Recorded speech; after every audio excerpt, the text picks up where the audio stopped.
avec Nickel Boys de Colson Whitehead aux éditions Albin Michel, collection Terre d'Amérique. Nous partons dans la Floride des années 60 pour suivre le destin d'Elwood Curtis, qui est un jeune Afro-Américain, un adolescent qui doit avoir 17-18 ans, et qui est complètement galvanisé par les discours de Martin Luther King et de la lutte pour les droits civiques qui circulent à l'époque. C'est un étudiant brillant qui se destine à l'université, ce qui n'est pas si courant pour quelqu'un de son milieu et de son époque. Mais suite à une erreur judiciaire, il se retrouve propulsé à la Nickel Academy. Alors, qu'est-ce que la Nickel Academy?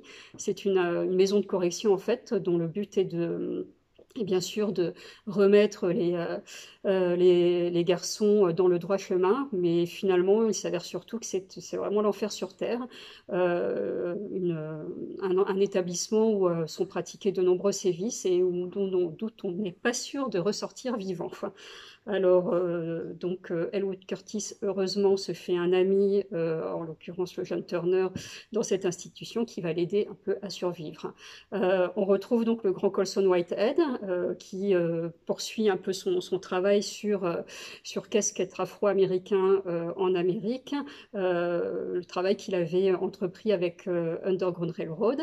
Et avec ce roman, il fait coup double, puisque après donc Underground Railroad, il a remporté le prix Pulitzer pour la deuxième fois, ce qui est quand même très rare, et en plus pour deux romans de suite. Alors foncez, allez.